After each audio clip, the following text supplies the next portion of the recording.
생산과 소비 브로그 시작하겠습니다. 노무현은 지역균형 발전이 중요하다면서 이상한 짓을 하죠. 정부기관과 공공기관을 분해해서 지역에 뿌리죠. 그런 식으로 하면 정부와 수도가 재기능을 할 수가 없죠. 그래요. 또 그것은 지역균형 발전과 아무런 상관이 없다. 오히려 국가의 생산성만 떨어뜨린다. 그 얘기를 했죠. 그 지역균형 발전을 하려면 어떻게 해야 되냐. 국가 발전과 다르지 않다. 국가도 전 세계를 보면 한 지역이다. 그렇게 되는 거죠. 산업을 육성해야 된다. 산업을 육성하기 위해서는 민간기업을 육성해야 된다. 그렇게 되는 거예요. 그 민간기업을 육성하기 위해서는 민간기업이 필요로 하는 것을 갖추어야 된다. 기본적인 것은 인재와 금융이다. 그렇죠. 그래요. 그렇게 하면서 이제 산업을 육성해야 된다. 또 그 지역마다 키울 수 있는 산업들이 제각각이니 입지에 따라서 지방정부의 많은 권한을 이양해야 된다. 그리고 지방정부들 간 경쟁을 시켜야 된다. 그래야지 이제 지방이 발전하면서 지역 균형 발전이 달성된다. 그 얘기를 한 거죠. 그게 맞죠, 당연히. 그 얘기를 했어요. 그 다음 보겠습니다. 그러면 이제 노무현 정부 시기 발생했던 주요 사건들을 살펴보자. 2001년 9월 11일 알카에다 테러 조직이 민간 항공기를 납치해 항공기를 미국 뉴욕 세계무역센터에 충돌시키는 사건이 있었다. 그렇죠. 9.11 테러라고 부르죠. 큰 사건이었죠. 한국과 무관하지 않으니까 살펴보는 거죠. 한국도 파병을 했잖아요. 이 사건으로 3,000명이 사망하는 일이 발생했다. 미국 대통령 부시는 알카에다를 지원하는 탈레반 정권을 붕괴시키기 위해 2001년 10월 7일 아프가니스탄을 공습했다. 그거 당연하죠. 가만히 있을 나라가 없죠. 이런 큰 피해를 입었는데, 아프가니스탄에는 반군인 북부동맹이 있었는데 북부동맹과 연합작전을 펼치며 2001년 11월 13일 수도 카불을 함락시키고 12월 초 마지막 거점인 칸다하르를 함락시켰다. 그래요. 또 다른 전쟁이 일어나죠. 아프가니스탄 외에. 대표적인 반미 국가였던 이라크에는 국제법으로 금지된 대량 살상 무기가 있고 알카에다를 지원한다는 소문이 있었다. 부시는 내친김에 이라크까지 정리하기로 결심했다. 그렇죠. 대량 살상 무기에는 핵무기, 화학무기, 생물학 무기가 있는데 이라크에는 화학무기와 생물학 무기가 대량으로 있다는 소문이 있었다. 그 당시에 그런 소문이 있었다는 거예요. 작전명은 충격과 공포였다. 대규모 공중폭격과 미사일 공격으로 군시설을 파괴했다. 연합군의 지상군은 공중폭격이 시작된 3월 21일 전후로 쿠웨이트 국경을 넘어 이라크 남부로 진격했고 그렇죠. 그런 일이 있었죠. 이라크의 지도자였던 사담 후세인 정권은 연합군의 압도적인 전략에 맞서 별다른 저항을 하지 못했다. 금방 붕괴됐죠. 연합군은 신속하게 이라크의 주요 도시들을 점령했고 2003년 4월 9일 이라크의 수도 바그다드를 함락시키면서 사담 후세인 정권은 사실상 붕괴했다. 그래요. 이후 사담 후세인은 도주했으나 2003년 12월 13일 이라크 북부 티크리트 인근에서 체포되었다. 이로써 이라크 전쟁의 대규모 교전 단계는 종료되었으나 이후 연합군은 이라크 내 무장 저항 세력 및 종파 간 충돌로 인해 오랜 기간 주둔하며 불안정한 상황에 직면하게 되었다. 2006년 12월 30일 사담 후세인은 사형당했다. 그런 일이 있었어요. 후에 이라크 조사단은 2004년 최종 보고서에서 사담 후세인 정권이 침공 당시 가동 가능한 대량 살상 무기 프로그램이나 비축분을 보유하고 있지 않았다고 발표했다. 두 가지 그래요. 이유 때문에 공격했죠. 대량 살상 무기가 대량으로 있다. 비축되어 있다. 또 이제 알카에다를 후원한다 그거죠. 또한 후세인 정권과 알카에다 조직 간의 강력하고 공식적인 작전상의 연결을 입증할 만한 신뢰할 수 있는 증거는 발표되지 않았다고 발표했다. 그래요. 동기에 어쨌건 이라크 후세인 정부가 붕괴되면서 근대국가 수립이 가능해졌다. 그렇죠. 이라크는 근대국가 수립이 가능해졌죠. 해외 아직까지 제대로 수립되고 있지는 않지만 그래도 형편이 많이 나아졌어요. 이라크 주민들 입장에서는 좋은 일이었던 거죠. 이라크는 반미 정책을 실시하며 중앙정부가 산업을 강력히 통제했다. 즉 국영기업으로 운영되었는데 전쟁 후 여러 국가들과 거래하면서 민간기업을 육성하는 중이다. 많이 좋아졌죠. 그전에는 제재도 받고 그랬겠죠. 반미하면서. 정치제도는 권위주의 정치제도에서 민주정치제도로 바뀌었다. 2000년에 보면 이란은 1인당 GDP가 1829불이었다는 거예요. 이라크는 1180불이었다는 거예요. 한 60불 정도 수준밖에 안 되죠. 국민소득은 어떻게 되나요? 한 1000억불 되는데 이라크는 한 260억불밖에 안 된다는 거예요. 한 5분의 1 수준이죠. 4분의 1 수준이죠. 그래요. 근데 이란은 여전히 이제 반미 정책을 쓰고 근대국가 수립에 힘쓰지 않죠. 근대국가 수립 반발 세력 인사들이 집권했죠. 그 뒤에 어떻게 되나요? 이란은 2023년 보면 국민소득이 4천억 불인데 이라크는 한 2,600억 불 되죠. 4분의 1 수준이었는데 지금은 어떻게 되나요? 한 4, 6, 24 한 65%까지 올라왔죠. 이란 대비 1인당 개인 소득은 어떻게 되나요? 이란보다 훨씬 작았는데 2023년 보면 이란은 4,600불, 이라크는 5,400불, 훨씬 좋아졌잖아요. 이란을 능가했잖아요. 개인의 삶이. 얘기했잖아요.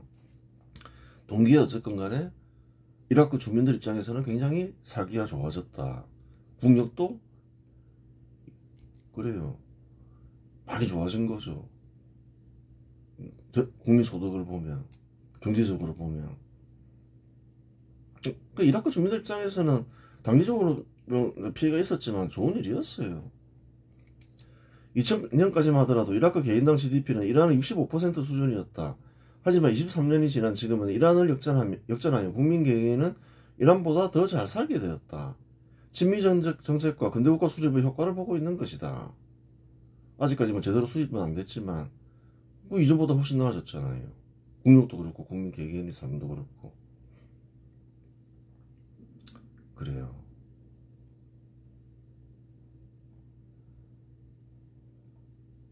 미국이 테러 참사를 겪고 이라크를 응징하려 하자 미국의 우방국들은 군대를 파견하여 함께 전투했다. 영국은 대규모 전투부대를 파견했고 호주, 폴란드 역시 전투부대를 파견했다. 그렇겠죠. 우방국들은 파견하겠죠. 테러로 수천 명이 죽었는데 이거 우방국이라면 당연히 도와야지. 그렇게 생각하죠. 전투부대를 파견했다는 거예요. 이후에 스페인, 이탈리아, 우크라이나 등도 전투부대를 파견했다. 분노한 국가들이 많죠. 테러, 우방국이 아니더라도 테러는 종식시켜야 되겠다. 이런 짓은 용납이 안 돼. 당연하잖아요. 한국은 어땠냐는 거예요, 그때.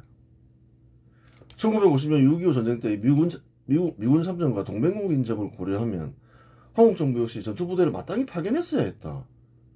미국과 한국의 관계를 생각해 보라는 거예요. 다른 나라와 비할 바가 아니죠.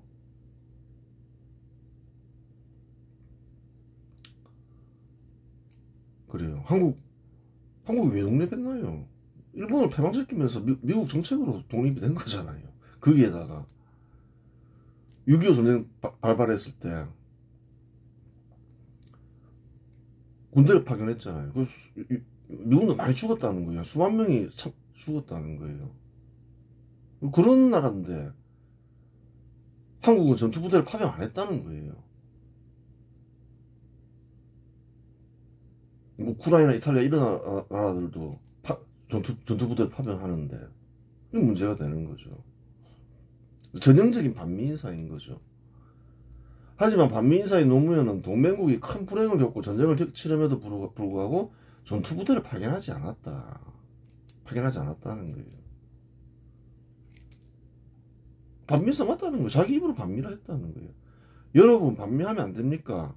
미국을 반대한다고 해가지고 우리 동맹 관계를 깨자는 것은 아닙니다. 2003년 3월 10일 부산대학 학생들과의 간담회에서 자기는 그냥 반미다 얘기했다는 거예요.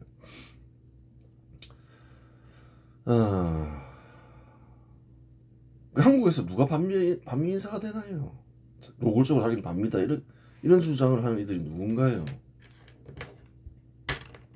빨갱이가 밖에 없죠. 오면 빨갱이라는 말이죠. 자기 말에 책임을 져야 되는 거예요. 세상 사람들은 자기가 말을 했으면. 보통 사람들이 뭐 근대국가 수립 세력은 당연히 친미 인사죠. 근대국가를 수립하는데 큰 기여를 했으니까. 보통 꼭 어떤 성향이 명확하지 않더라도 한국이 북한처럼 되면 안 된다고 생각하는 사람들이 절대 다수죠. 그런 사람들은 굳이 뭐 자기가 반미라 인사라고 얘기하지 않는다는 거예요. 반미 인사라고 주장하는 이들은 매우 제한적이라는 거예요. 한국에 두 부류가 있는데 생각이 완전히 달라요. 같은 한국인이라 해서 다 같은 한국인이 아니라는 거예요. 근대국가를 수립해야 되겠다. 이런 인사들이 있고 하나의 큰 세력을 형성하죠. 또 한 사람은 또 공산주의 세력이 있죠. 지금은 포퓰리즘 세력을 바뀌었죠. 경제적 평등을 중시하고 완전히 다르죠. 정치적으로도 완전히 다르다는 거예요. 이 역사는 갑신정변까지 거슬러 올라가죠. 120, 30년 전으로 거슬러 올라간다는 거예요. 갑신정변 인사들은 개혁을 통해서 근대국가 수립을 해야 된다 그렇게 생각을 했죠. 정치적으로는 어떤가요? 중국과 러시아는 위험하다. 우리를 정복하려고 한다. 해양 세력과 연합을 해서 독립을 유지해야 된다. 친미, 친일 이렇게 되는 거죠. 당연히. 그때는 주로 친일이었죠. 친미도 있었고 서재필, 이승만 같은 경우는 뒤에 친미를 하죠. 근데 이제 당시 왕실은 어떤가요? 자기는 그냥 청나라의 속국이라 생각했다는 거예요. 기본적으로. 친청, 친러 이거 했잖아요. 반개혁. 근대국가 수립 반발 세력 인사였죠. 정치적으로 보면 누가 그것을 개성했나요? 공산주의 세력이 개성했다는 거예요. 반해양, 반미, 반일. 그리고 이제 남북이 분단되면서 종북, 친중, 친러 이렇게 되는 거죠. 정치적으로 그렇다는 거예요. 전형적인 반미인사잖아요. 노무현은 근대국가 수립 반발 세력 인사죠. 경제적으로도 그렇고 정치적으로도 그렇죠. 경제적으로 그런 생각이 있으면 정치적으로도 그렇게 된다는 거예요. 그쪽으로 또 호감을 가지게 되고 근대국가 수립 세력 인사다. 그러면 당연히 한국과 비슷하거나 더 앞서 나가는 근대국가와 이제 친해지려 하고 따로 움직이는 게 아니라는 거예요. 경제적 입장이나 정치적 입장이. 2004년 9월 3,600명 규모의 자유턴 부대를 파견했는데 주로 치안을 담당했다. 전투 부대는 보내지 않았다는 거예요.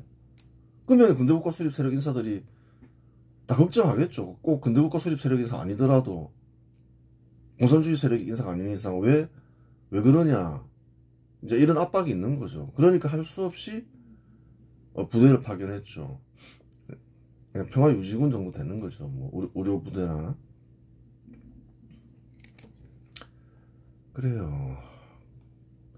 그럼 원래는 한국 같으면 미국과의 관계를 생각하면 전투부대를 보내는 게 맞죠. 규모가 크든 작든. 근데 그렇게 하지 않았다는 거예요. 전형적인 반미인사죠.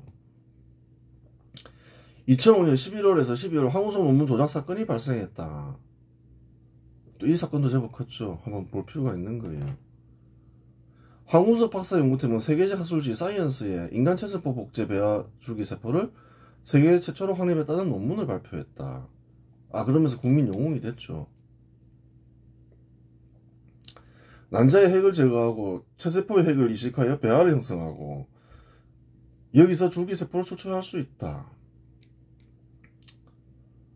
그래요. 배아에서 줄기세포를 추출하는 거예요. 줄기세포가 뭔지 알아야 되겠죠. 줄기세포는 배아나 성체 조직에 존재하는 미분화세포로 아직 분화가 되지 않았다는 거예요. 스스로 분열해 증식할 수 있고 여러 종류의 세포로 분화할 수 있는 능력을 지니고 있다. 그러니까 어떤 세포의 종류가 결정되기 전에 줄기세포가 있다는 거예요. 그게 이제 변해서 이제 여러 세포가 되는 거죠. 따라서 이 기술이 성공하면 환자 본인의 체세포로 만든 줄기세포를 이용해 손상된 장기나 조직을 재생할 수 있다. 대단한 기술인 거죠. 또한 환자 자신의 유전자를 가진 줄기세포이므로 다른 사람이 장기를 이식할 때보다 면역 거부 반응이 거의 발생하지 않는다. 그렇죠. 유전적으로 같으니까. 이외에도 파킨슨병, 알츠하이머병, 당뇨병, 심근경색 등 기존 치료가 어려운 질환에 대해 새로운 치료법을 개발할 수 있다. 그래요. 그런데 황우석이 성공했다 이러면서 실험 결과를 발표했죠. 이와 같은 기술을 황우석이 최초로 개발한 것은 아니다. 이 기술은 이미 1996년 영국에서 돌리 양을 복제할 때 사용된 방법이다. 동물에서 성공한 적이 있다는 거예요. 황우석 박사는 이를 인간 배아줄기세포 연구에 적용했다고 주장했고 실험 결과를 제시했다. 주장한 바는 환자 체세포 핵을 난자에 이식해 배아를 만들고 여기서 환자별 맞춤형 줄기세포를 확립했다는 내용이었다. 그래요. 정자와 난자가 결합을 해야지 접합체가 되면서 배아가 생기죠. 근데 그렇게 하지 않고 난자에다가 이제 체세포를 이식해서 이제 배아를 생성시킨다는 거예요. 이미 있는 성체의 배아를 생성시킨다 그 말이죠. 난자와 정자가 합쳐지면 전혀 또 다른 성체가 생기잖아요. 기본적인 과학적 지식이죠. 생물학적 지식이죠.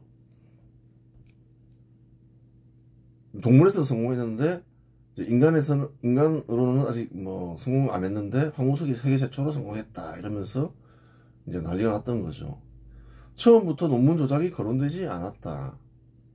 2005년 11월 22일 MBC PD수첩의 첫 보도는 난자 제공 과정의 윤리적 문제를 보도했다. 윤리적 문제를 파헤치다 보니까 논문 조작 사건까지 간 거죠. 황우석 연구팀 소속 여성 연구원들이 연구에 필요한 난자를 직접 제공했다는 사실이 드러났는데 금전적 보상이 이루어진 정황이 확인되었다. 근데 그게 왜 문제야? 이렇게 생각할 수 있잖아요. 근데 법적으로 금지되어 있는 거죠.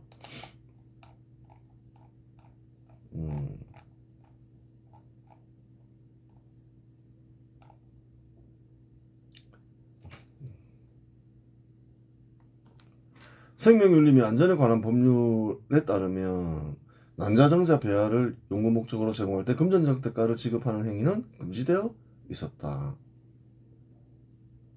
금지되어 있구나. 윤리적으로 그렇게 생각하면 되죠.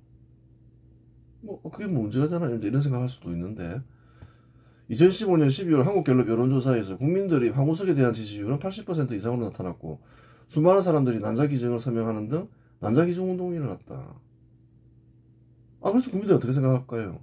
법적 윤리적으로 문제가 있다고 하지만 인류를 위해 큰 기여를 한 것은 사실 아닌가라고 대부분의 국민들은 생각하면 대수롭지 않게 생각했다. 그렇죠. 뭐 난자를 그래 하면 안 되나? 그 생명에 큰 위협은 없을 것 같은데 뭐 그렇게 생각할 수 있잖아요.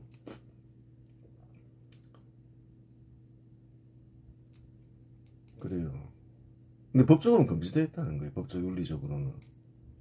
근데 국민들은 뭐 어떻게 그게 문제가 될까 잘 생각 안 하죠. 좀 생명에 지장이 있을 수는 있는 거죠.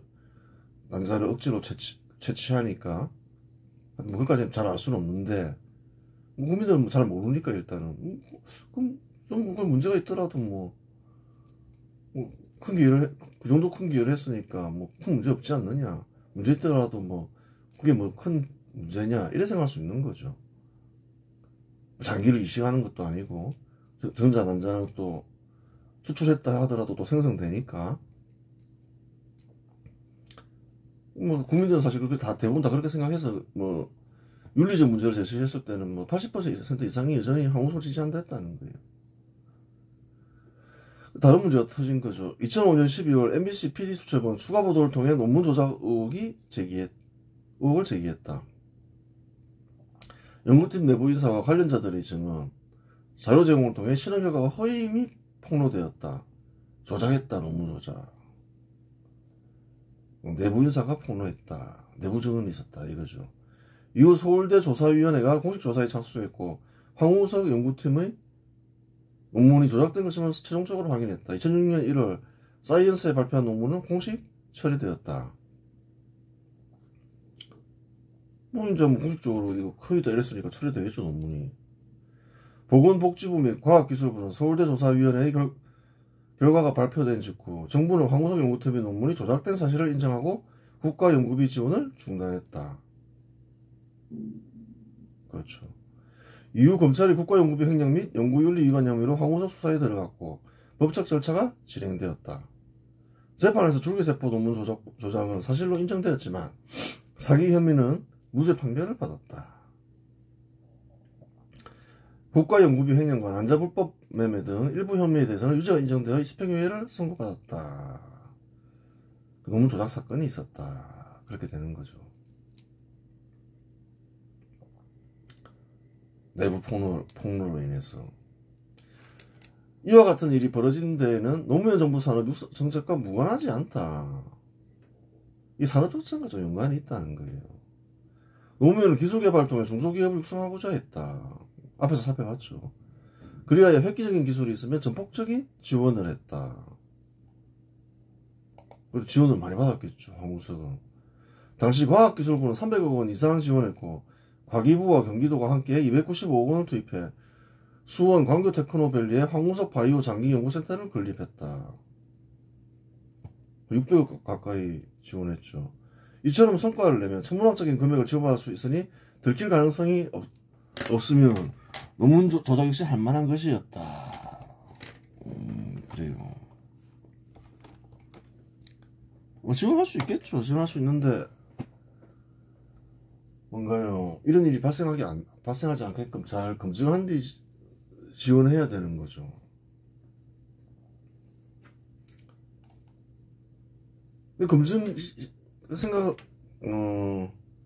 검증이 철저히 해야 되는 거죠. 그거는 과학자들을 위해서도 필요한 거예요. 막대한 지원을 받을 수 있다. 유혹에 빠진다는 거예요. 좀 어차피 성과를 낼 수도 있고 못 낼 수도 있지만 어차피 성과 낸다 생각하면 좀 조작을 해서 우선 막대한 자금을 지원받자 그런 생각할 수 있잖아요.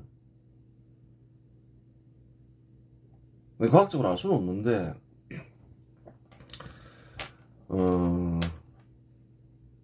동물에 성공할 정도면 인간에게도 성공할 가능성이 상당히 크죠.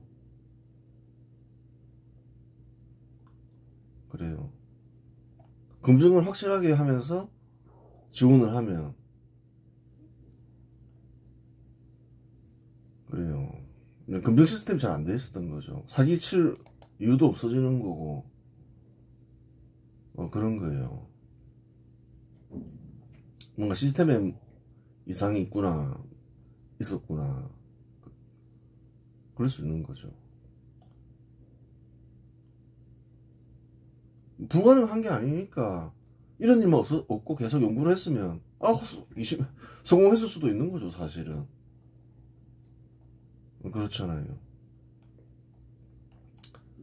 지원을 할 때는 검증을 잘해야 된다. 단순히 뭐 그래요. 그럼 한 개인이 잘못된 게 아니라 나라 전체가 웃음거리가 되고, 또 지원은 그러면 또 어떻게 되냐는 거예요. 막대한 낭비가 발생했잖아요. 또 한 과학자를 망치고 검증이 잘 되고 그랬으면 또 모르는 일이었다는 거예요. 그렇게 이제 불법이 드러나 버렸으니까 뭐 방법이 없는 거죠. 처벌해야 되는 거고. 논문을 발표했을 당시만 하더라도 관련주는 눈만 뜨면 상한가였다. 예를 들어 500원 하던 조화제약은 2만원까지 올랐다. 관련주였죠. 조작이 발표된 이후 지속적으로 하락하여 조화제약은 약 1300원까지 빠졌다. 2008년 그런 일이 있었다는 거예요. 관련주들 많았죠. 뭐 이런저런. 또 생각나는 것만 하더라도 몇 가지 있는데 뭐 그런 건 얘기할 필요 없고, 하여튼 그런 일이 있었다는 거예요. 그래요. 이번 시간에서 마치겠습니다.